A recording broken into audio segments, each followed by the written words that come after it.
There's not much in the way of announcements. Homework number 9, on chapter 10 and 11 is due on the 3rd of December. Um, and that will be the last homework. Uh, we will be covering chapters 10 and 11 and then chapter 13. And if we have time, we'll go back and cover chapter 12. Um, the test will only be on chapters 10, 11, and 13.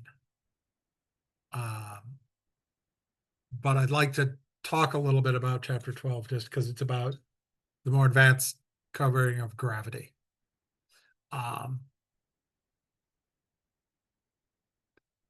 so we were talking about rotating objects. So let's talk about the connections between linear and rotational quantities. Um, so we talked about when objects rotate, um, the arc length they cover is equal to the angle they cover times the radius. Their tangential velocity, the speed that they're moving around the circle, the tangential speed is radius times omega times the angular speed. So there's this general property that the tangential quantity, the tangential distance, the arc length is uh, the angular displacement times the radius. The tangential speed is the angular velocity times the radius. The tangential acceleration we'll get to is the angular acceleration times the radius. So there's sort of a general way to go from uh, the angular quantities to linear rotational quantities to linear. Um,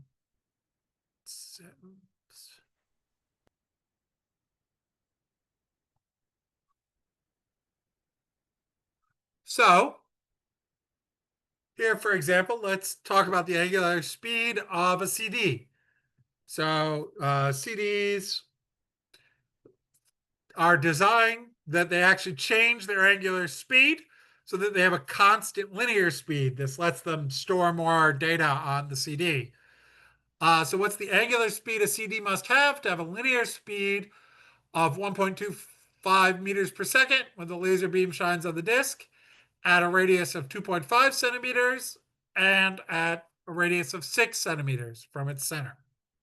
So I'll give you, remember that um,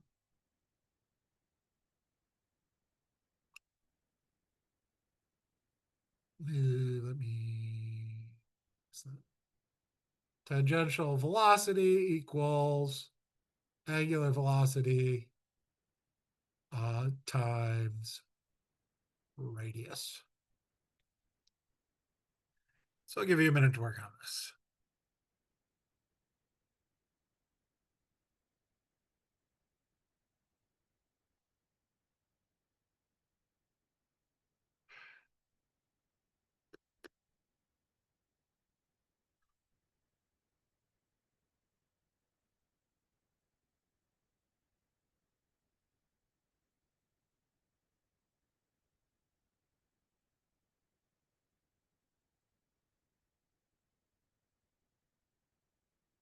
That's not too bad.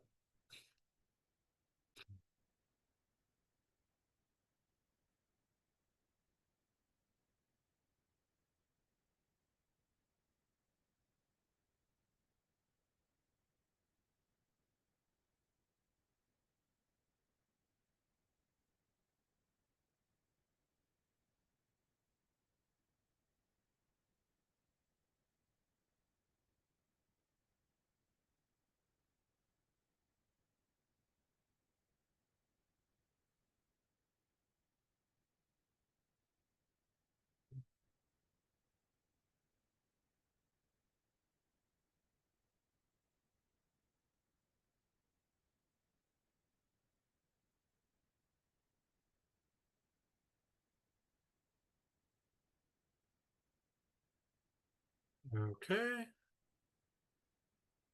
So if we want to figure this out, well, let's start with what we know. Our tangential velocity, our linear velocity, is 1.25 meters per second. We want to find angular velocity at a radius of 2.5 centimeters and at 6 centimeters. So tangential velocity is radius times omega. So omega is going to be tangential velocity divided by radius. So our first situation is at 2.5 centimeters. So 1.25 meters per second divided by 0.025 meters, because 2.5 centimeters gives us 50 radians per second. And then 1.25 meters per second divided by 0.06 meters, or 6 centimeters, gives us 20.83 repeating radians per second, or 20.8 radians per second. So you spin faster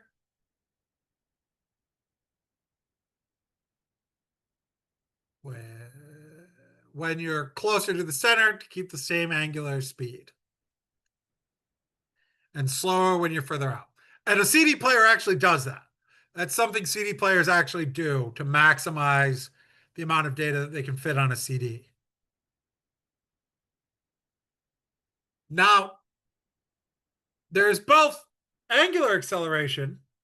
I mean, there's both tangential velocity, there's tangential acceleration, but there is another acceleration. There's centripetal acceleration. To keep going in a circle requires acceleration. The required acceleration is speed squared, the translational velocity squared divided by the radius, or the radius times the angular momentum, that means the angular velocity squared. So centripetal velocity equals radius times omega squared, or tangential velocity squared divided by radius. And you can get from one to the other by the fact that tangential velocity is, omega times radius. So, here we have, if you start with, let me do this in different colors. If you start with, velocity tangential squared over radius. Oh God, that's not writing. You know what? I'm just talking about writing that out for now. But if you replace velocity tangential with omega times radius, one of the radiuses cancel and you get r times omega squared.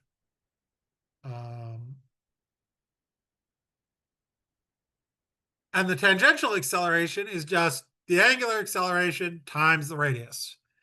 Both of these have units of meters per second squared.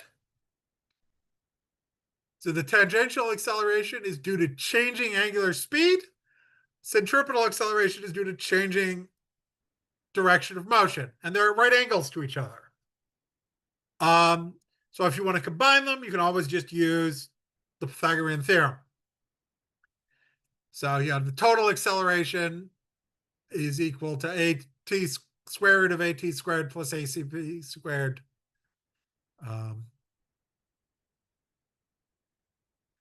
So the merry-go-round here has both a tangential and a centripetal acceleration. The total acceleration A is going to be at squared, square root of at squared plus acp squared. They are always at right angles to each other, because centripetal acceleration is towards the center of the circle, tangential acceleration is tangential to the circle. So if you have two children on a merry-go-round with child 1 at a greater distance from the axis of rotation than child 2, as shown in this sketch, is the angular speed of child 1 greater than, less than, or the same as the angular speed of child 2? And which of the following is the best explanation for your prediction? Child 1 is moving faster than child 2, hence the greater angular speed. Child 2 is closer to the axis of rotation, which results in a greater angular speed.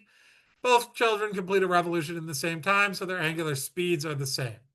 Which of these do you think is the most correct statement?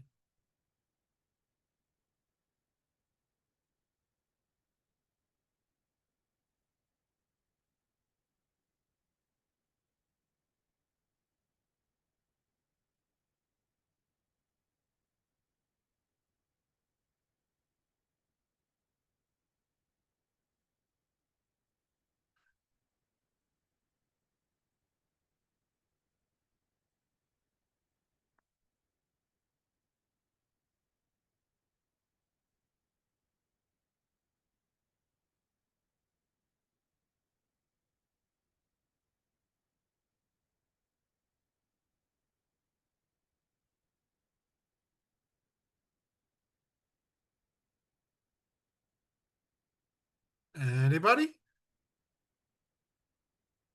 Okay. Well, I didn't separate this out as an answer. These two children are moving together. They're rotating together. So they have the same angular speed. So both children will complete a revolution in the same time. So their angular speeds are the same. So the correct answer is number 3. Here we have a centrifuge. Um,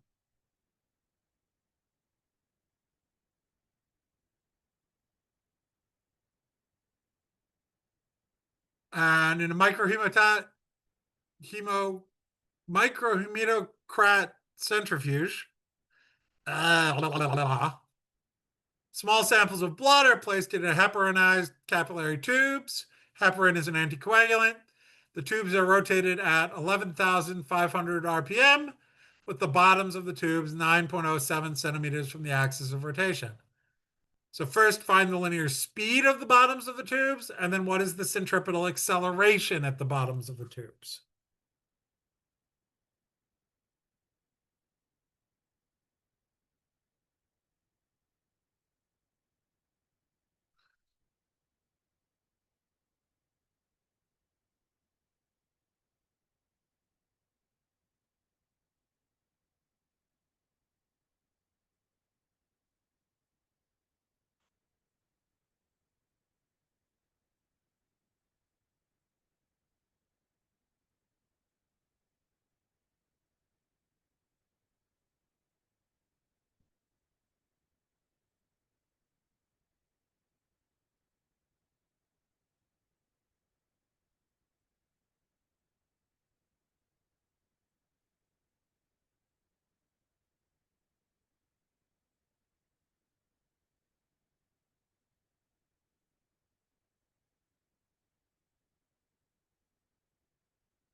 So let's start with what we know.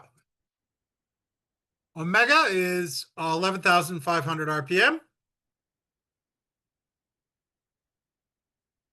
Um,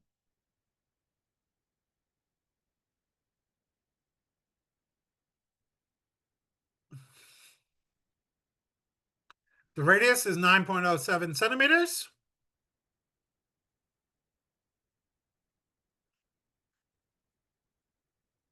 And we want to first find the tangential velocity, the linear speed, And then we want to find the centripetal acceleration.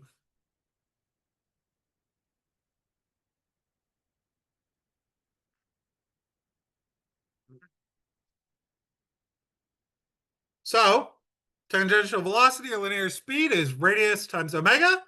But first, we're going to have to convert omega to radians per second from RPM. So omega is 11,500 RPM.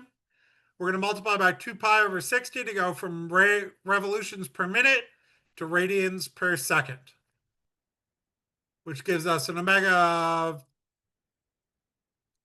of 1,200, 4.28 radians per second. So tangential velocity is 0.0907 times 1204.28 radians per second, or 109.228 meters per second. So that's part A.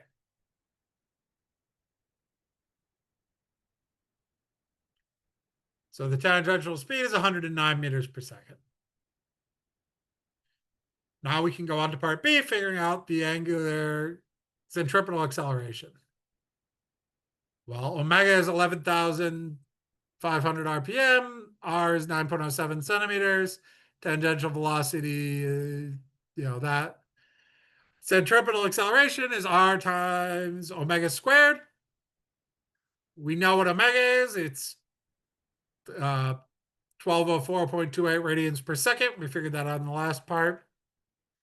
So centripetal acceleration is just 0.0907 meters times 1204.28 radians per second squared, which is 131,541 meters per second squared. Quite a lot. So it's 132,000 meters per second squared to three significant figures, or 13,400 G. Though the actual centrifuges we have in the lab, I think can go up to 30,000 G. I'd have to look it up, but I don't have the information on me right now.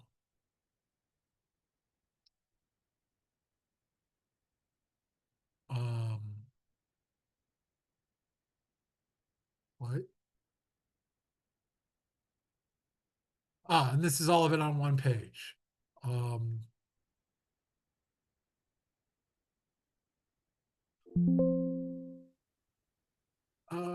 discard. Sorry, I misclicked. Just a second.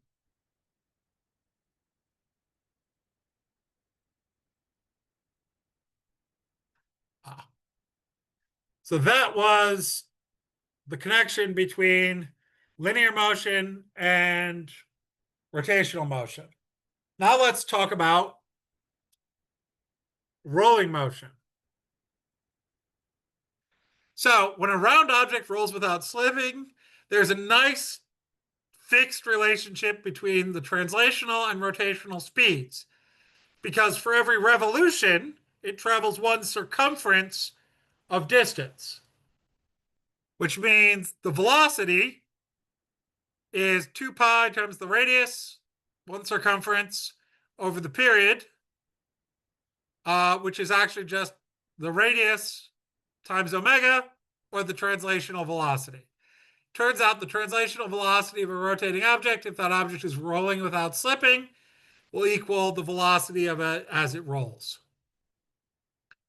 And so you have a combination of rotational motion and linear motion. So you have pure rotational motion, which gives r omega velocity at the top forward and r omega velocity at the bottom backwards, and then pure translational motion, which is giving r omega forward for everything. And when they combine at the point of contact, the velocity is zero. The velocity of the center of the wheel, or the velocity of the average of the wheel, is r times omega, and the velocity of the top of the wheel is 2r times omega. So, if you're in your car driving along, your car is driving along at, I don't know, 20 miles per hour. That's the speed your axles are moving. The point of contact between your car and the ground isn't moving at all. And the top of your wheels will be moving twice as fast at 40 miles per hour. So if you have a car with tires of radius 31 centimeters and it drives on the highway at a speed of 31 meters per second, what is the angular speed of the tires? And what is the linear speed of the tops of the tires? So remember, uh, the velocity equals, for rolling without slipping, velocity equals r omega, which is the translational velocity of the tires. Okay. So I'll give you a couple of minutes to work on this.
So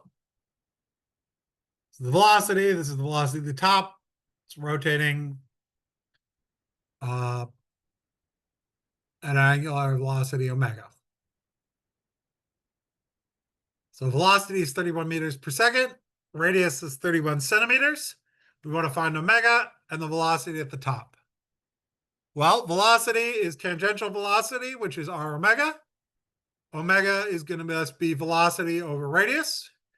So 31 meters per second divided by 0.31 meters gives you 100 radians per second. And the velocity at the top is the velocity plus the tangential velocity, or twice the velocity. So it's 2 times 31 meters per second, or 62 meters per second.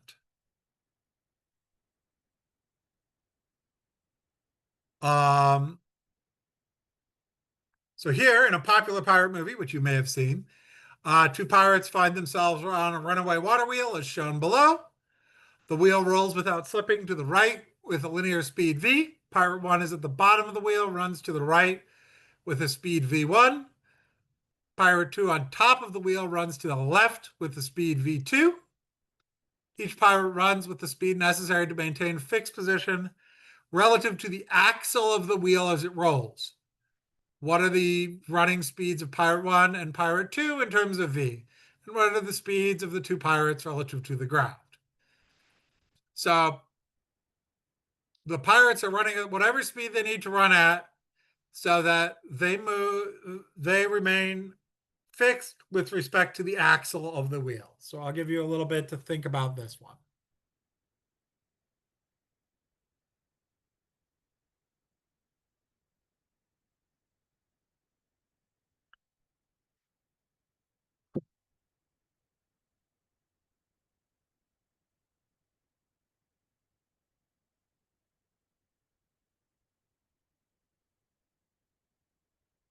Oops, sorry. Didn't mean for that to go there.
So let's go.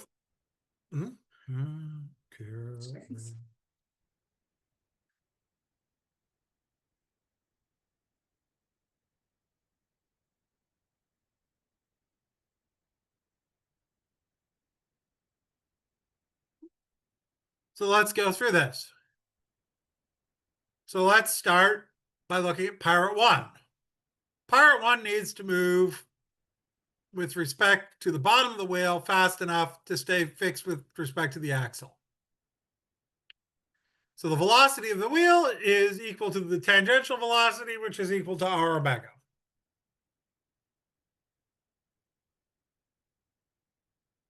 So Pirate 1, V1, in order to remain fixed with respect to the wheel is moving, with respect to the axle, the wheel is moving at r omega, the tangential velocity, to the left.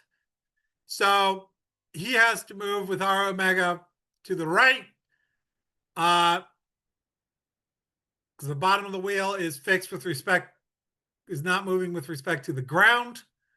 Why are you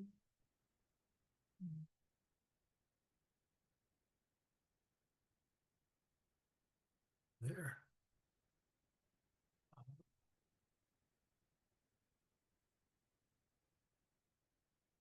Uh,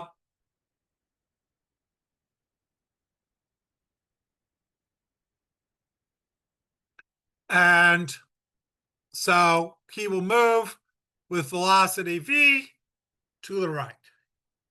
He's basically going to be running at the speed that the wheel is rolling, because that point of contact with the ground isn't moving, so he has to run fast enough to go that way. Now, if we look at Pirate 2 on top,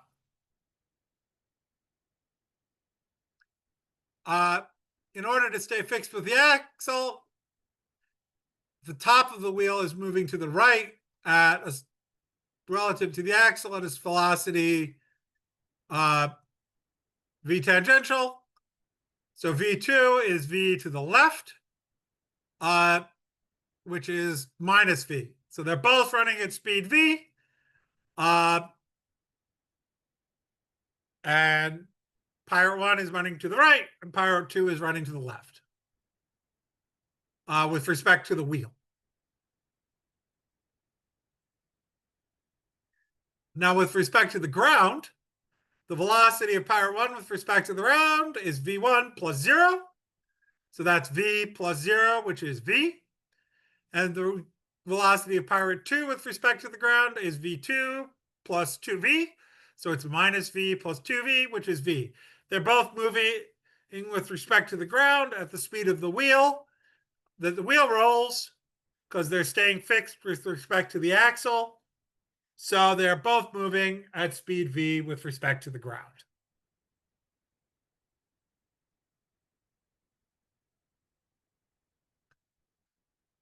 Now, if we look at this mass as it spins around, its kinetic energy is 1/2 mv squared. But it's spinning around. So that's 1/2 mass times radius. So its velocity is radius times omega. So if we replace velocity with r times omega and do a little algebra, we get that its kinetic energy is 1/2 mass times radius squared times omega. And this mass times radius squared is what's known as moment of inertia. This is sort of the rotational equivalent of mass. So kinetic energy of a rotating object, it's 1/2 mass times tangential velocity, or it's 1/2 moment of inertia times omega squared. So again, this moment of inertia takes the place of mass in equations. So the kinetic energy is 1/2 I omega squared. I is the moment of inertia. I is given as the sum of mass times r squared for all the little bits of the thing. You can also do it as a double integral of density times radius squared dr. So you can, sum it up as a double integral if you want. We'll talk about some of the solutions for certain shapes. But in general, the general idea is that it is mass times radius squared. That's the basic core structure for moment of inertia. Now, for various objects that have regular structures, we can calculate moments of inertia by doing that integral. So like if you have a hoop or a cylindrical shell, that's the same as just a mass at a radius. So that's I equals the total mass times the radius squared. If you have a solid disk, if you work out adding up all the individual hoops, it's 1/2 times mass times radius squared, total mass times radius squared. If we move the axis to the rim, it's 3/2 mass times radius squared. There's actually a formula for moving the axis that you rotate about.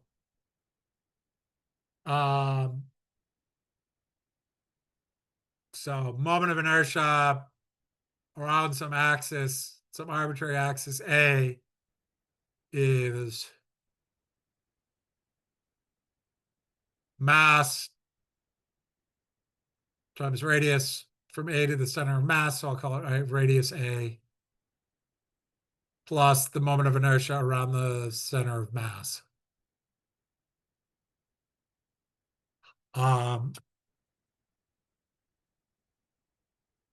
But you're not going to actually need that formula in this class. For a hollow sphere, it's 2/3 mass times radius squared. For a solid square sphere, it's 2/5 mass times radius squared. The moment of inertia is less because the mass is more towards the center. And, again, oh, wait, this is b squared. Sorry. And mass times radius squared is the important thing here. And a solid sphere, if you're spinning it up the axis, you add mass times radius squared. So it's 7/5 mass times radius squared. Any questions about this? The general idea is that moment of inertia is the sum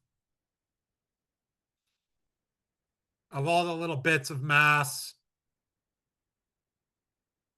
times radius squared.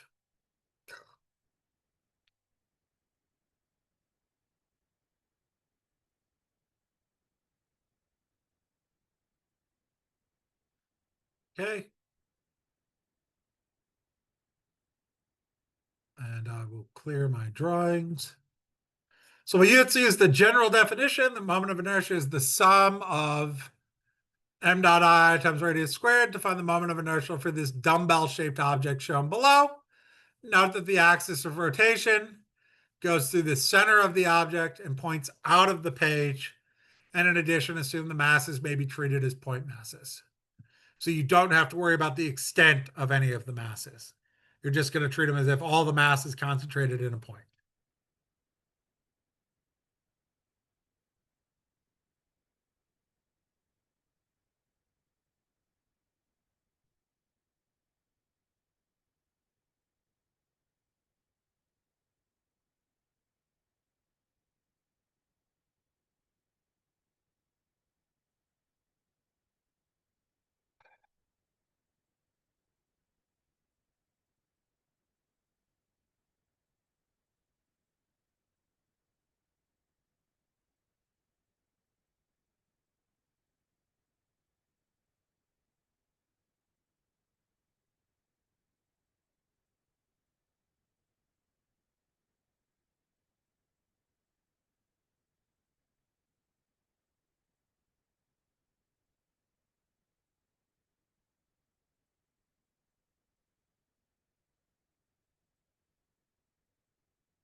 Okay, so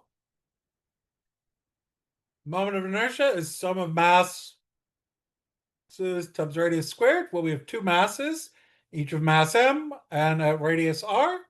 So moment of inertia is mr squared plus mr squared, or 2mr squared. Not that complicated. So here we have a grindstone with a radius of 0.610 meters being used to sharpen an axe. Remember that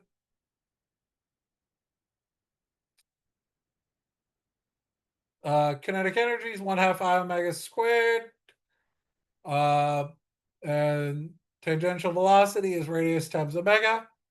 So a radius of 0.61 meters is being used to sharpen an axe. If the linear speed of the stone relative to the axe is 1.5 meters per second, and the stone's rotational kinetic energy is 13 joules, what is its moment of inertia?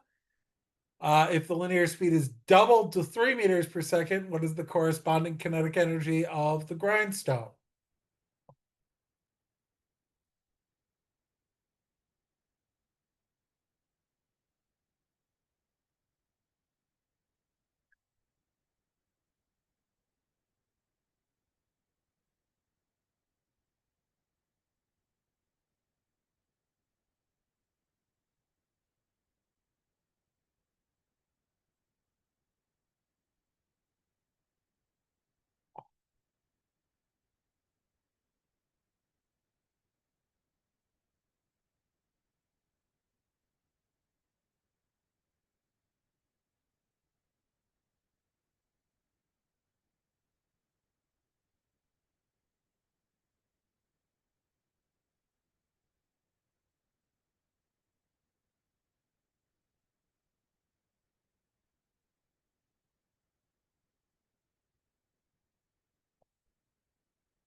So for this, our tangential velocity is 1.5 meters per second. Our radius is 0.61 meters. Our kinetic energy is 13 joules. We want to find the moment of inertia, and then if we double the tangential velocity, we want to find out what the kinetic energy ends up being. So kinetic energy is 1/2 I omega squared. So I equals 2 times kinetic energy over omega squared. Omega is tangential velocity over radius. So 1.5 meters per second over 0.61 meters, which is 2.46 radians per second.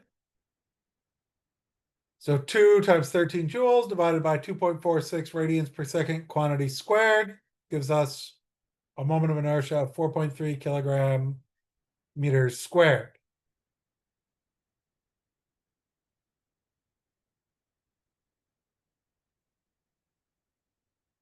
So let's talk about what happens when we double the linear velocity.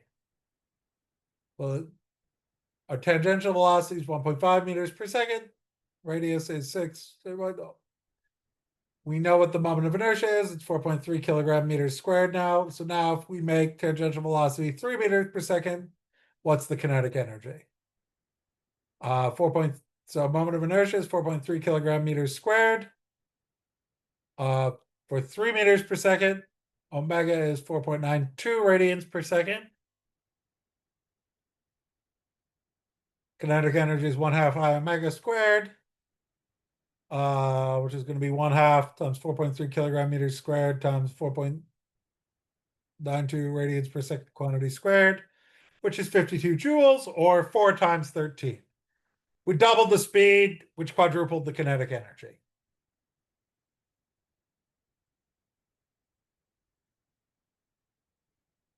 So in the previous problem, we had a grindstone with a radius of 6.1 meters and a moment of inertia of 4.3 kilogram meters squared. If it's a uniform disk, what is its mass?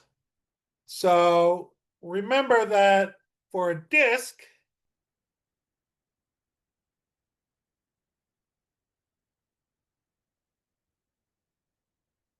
moment of inertia is 1/2 total mass times total radius squared.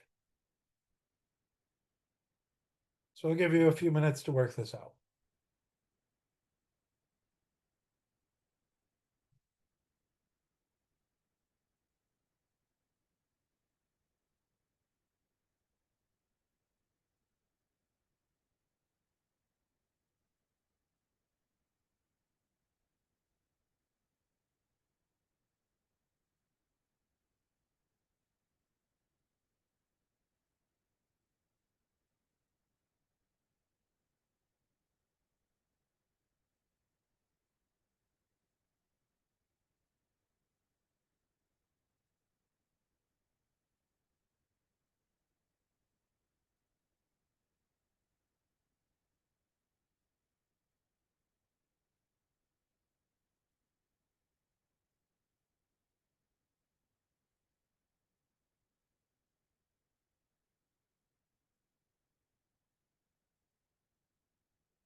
So we have a radius of 0.61 meters, a moment of inertia of 4.3 kilogram meters squared. We want to figure out the mass. Well, the moment of inertia of a disk is 1/2 mass times radius squared. So the mass is going to be 2 times the moment of inertia divided by the radius squared. So 2 times 4.3 kilogram meters squared divided by 0.61 meters quantity squared gives us 23.1 kilograms.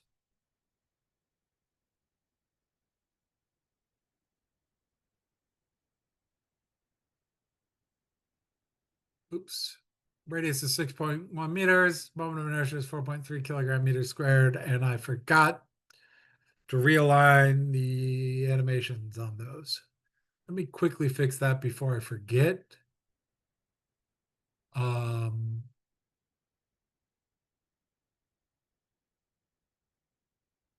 and I'll open this back up.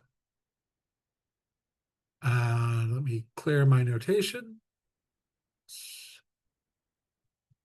There we go. So here we have a dumbbell-shaped object. If it's rotated about one end, is its moment of inertia greater than, less than, or the same as the moment of inertia about its center? As before, assume the masses can be treated as point masses. So remember that moment of inertia,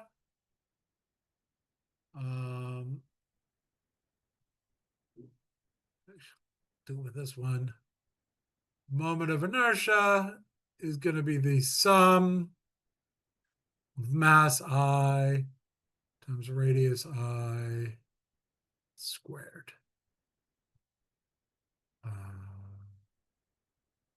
Up. Let me rewrite that. Hopefully without the stupid bug. So remember that that's the formula. So I'll give you a couple of minutes to work on this.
So, moment of inertia is mass I times radius I squared. So let's do the first case. First case, we have mass times radius for each mass. Mass 1 is m at radius r. Mass 2 is m at radius r. So we have 2 times mr squared. So that's the moment of inertia at the center. The moment of inertia at the end point is mass times 0 squared, because it's 0 here, plus mass times 2r squared, which is 4 mass times radius squared. We've increased the moment of inertia.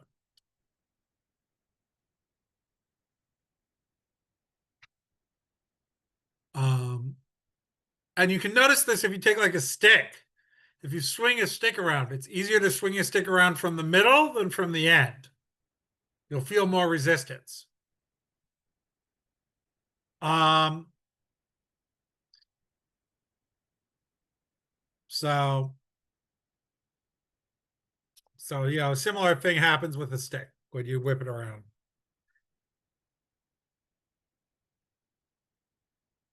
Now, what we've gained here is we now have a second form of kinetic energy. So we have potential energy, kinetic energy from translation, but now we also have kinetic energy of rotation. So the total kinetic energy of a rolling object is the sum of its linear and rotational kinetic energies. 1/2 mv squared plus 1/2 I omega squared. But omega is just v over r if it's rolling without slipping. So this just ends up being 1/2 mv squared times 1 plus I over mr squared. So the kinetic energy of a rolling object is just a multiple of the kinetic energy of translation. And it depends on the shape of the object. So if you roll 2 objects down a hill with different moments of inertia but the same mass, they'll roll down at different speeds. So for example, if you roll a disc and a ring down that have the same mass and radius, the disc will reach the bottom first because less energy will go into rotation. It's easier to spin it up than the ring. So you'll get more of its gravitational potential energy will become translational kinetic energy and less of it will be rotational.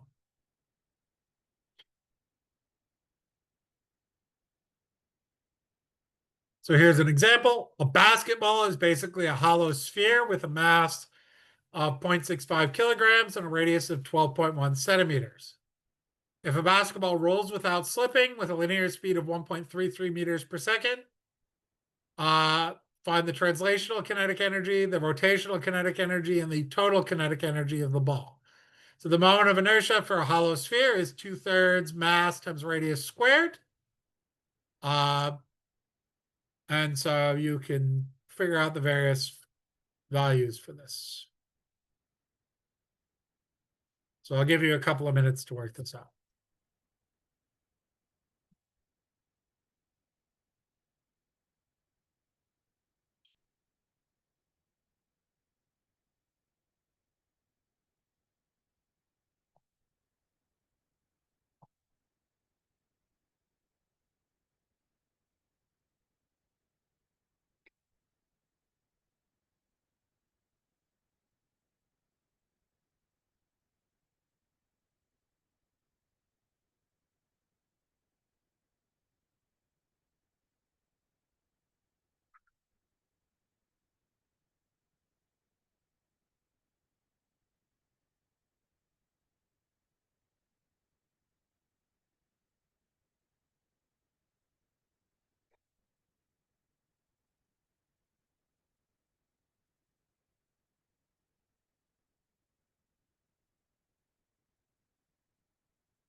So mass is 0.65 kilograms, radius is 12.1 centimeters, the velocity is 1.33 meters per second. We want to find the translational kinetic energy, the rotational kinetic energy, and the total kinetic energy. Well, the translational kinetic energy is just 1/2 mv squared. So that's 1/2 times 0.65 kilograms times 1.33 meters per second quantity squared. That's 0.575 joules. The rotational kinetic energy is 1/2 I omega squared. I of a hollow sphere is 2/3 mr squared. That's 2/3 times 0.65 kilograms times 0.121 meters squared. So I is 0.00634 kilogram meters squared. And omega is velocity over the radius, so 1.33 meters per second divided by 0.121 meters, or 11 radians per second. So the rotational kinetic energy is 1/2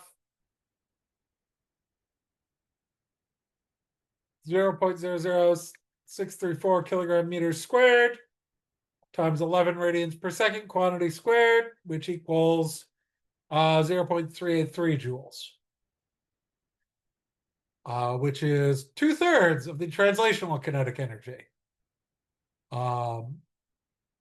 And the total kinetic energy is just the sum of those. So 0.575 joules plus 0.383 joules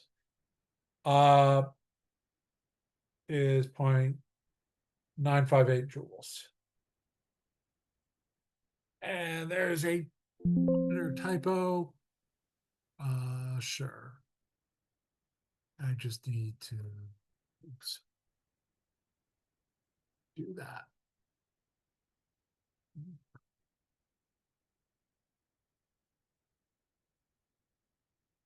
And so that's 0.958 joules.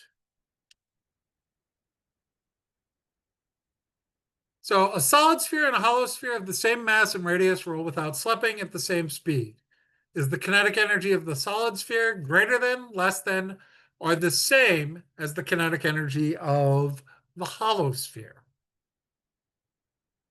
So both of these have the same mass, same radius. They're rolling without slipping at the same speed.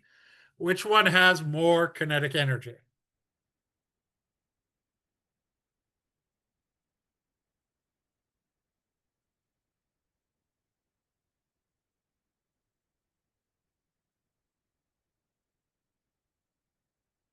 So I'll let you think about that for a minute or so.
So this problem is fairly straightforward. So kinetic energy is translational kinetic energy plus rotational kinetic energy. So that's 1/2 mv squared plus 1/2 I omega squared. Both of these objects have the same mass. They have the same velocity. They have the same radius. So omega, which is velocity over radius, will be the same for both of them. So mass will be the same, velocity will be the same, omega will be the same. So the only thing that can change is the moment of inertia. So it boils down to which of these has the higher moment of inertia. So for a hollow sphere, the moment of inertia is 2/3 mr squared. For a solid sphere, the moment of inertia is 2/5 mr squared. That means the kinetic energy of a hollow sphere ends up being Uh,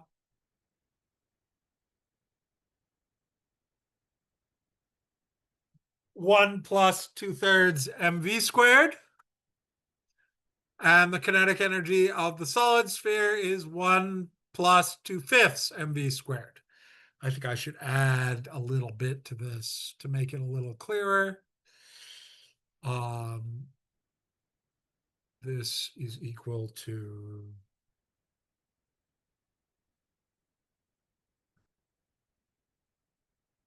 that's a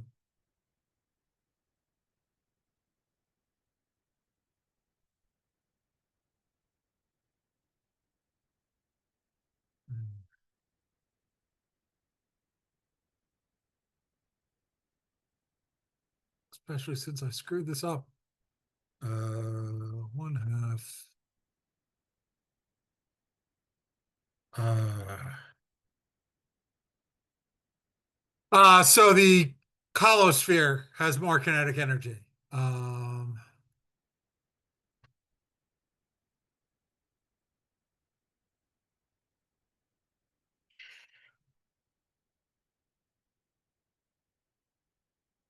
Let me get this right, and I'll go through this again because I made a mistake on this. Um, I, sorry, go a little far. Um, Square.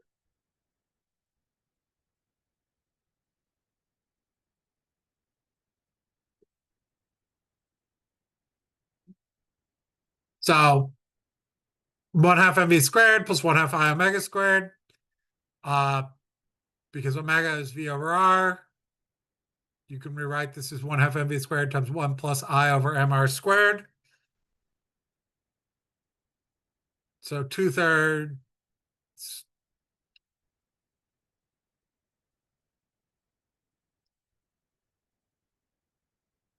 um,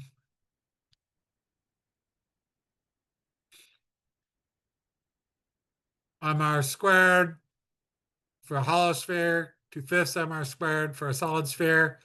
So for a hollow sphere, it's 1/2 mv squared times 1 plus 2/3.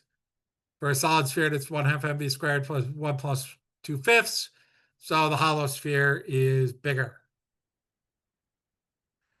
And that is where I will stop for today. I'll see you all on Wednesday. Uh, the grades for the test will be delayed a bit because I left them all in my office. So I was not able to work on grading them today because campus was closed. Um, but they will get graded. They should be, I will get them graded by the end of this week. Um, so the grades will definitely be up by, sometime this upcoming weekend. So have a nice day, and I will see you all on Wednesday.